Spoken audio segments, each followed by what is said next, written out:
opening statement, followed by questions. Okay, thanks for being here. It was a good win, and I'll tell you what I liked about that win first is that I think we learned a couple weeks ago, and I don't want to get all philosophical or emotional or any of that, but so many of these kids have the dream of playing for UCLA in the Rose Bowl, and we can have a game like that and get the amount of kids that we did on the field playing football is awesome. Now, you know, I've been on the other side of games like that, and there's nothing worse than when it appears that opponents trying to run things up on you, and I just want to guarantee you we don't do that. But to see Sam Handler in there, and to see Zach Hernandez catch a couple passes, and to see Ahmad Harris, who's worked so selflessly, catch a couple passes, and to see Ryan Davis, who just busts his tail every single week, get to carry the football. You know, that's awesome stuff right there. And that's why these guys play. So there was no disrespect meant at all to New Mexico State for going fast at the end of the game. It was just a matter of wanting those kids that worked so hard to get a chance to play. I thought New Mexico State played their tails off, and I commend them for that. A couple things that we've obviously got to clean up. We have not had a turnover problem really this year. We threw 3 in the red zone. We had 3 in the red zone. We've got to fix that.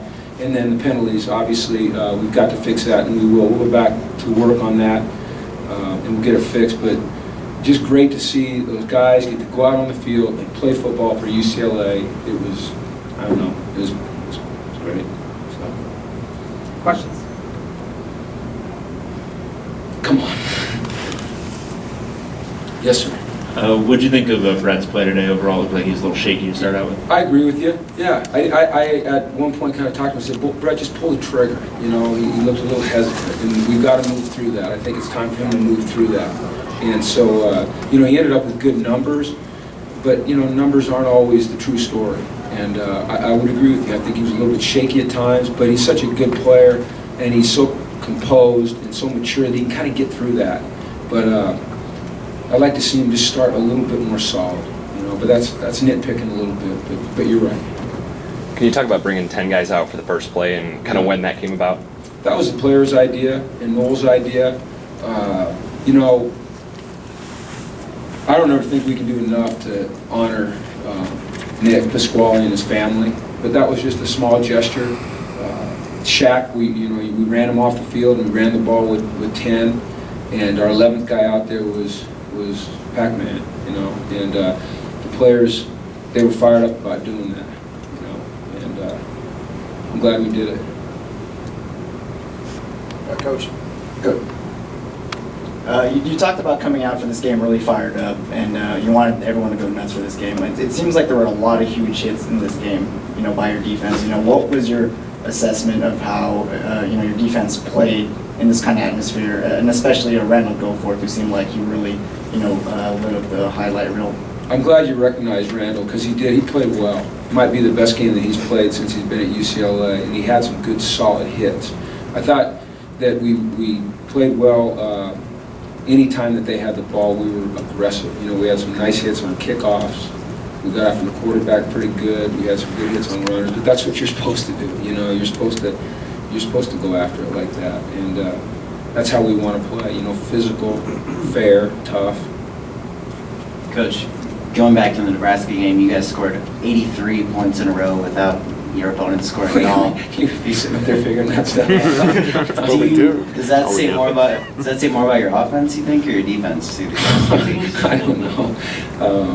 How many? 83 in a row? 83 I didn't know that. to 0, and that's right. I think it just says a lot about the team and the kind of young men we have on this football team. They work hard. They care about each other. They play hard. It's important to them. I don't know that it's the offense or the defense or the special teams. I think it's everybody that puts a jersey on, just playing with a lot of pride and a lot of class and trying to be the best they can. With the way Malcolm has played in late game situations, do you think you're going to be able to start using him earlier on? Jack, I like Malcolm a lot. Our problem is that Piggy's coming back too. So we've got only one football, and we've got a lot of playmakers on offense. And I would like to see Malcolm get some carries earlier in the game. We'll talk about that as a staff. I think that through the first 3 games, you know, I've been so proud of the way that he's played. You know, he went through a lot last year, coming back and swallowing his pride the way that he did, and then performing how he has. I'm really proud of Malcolm, and we'll try to get him more carries. To your right. Stephen Manfra made some pretty big contributions early. How does he fit into all of this going forward with the team getting healthier, as you just said?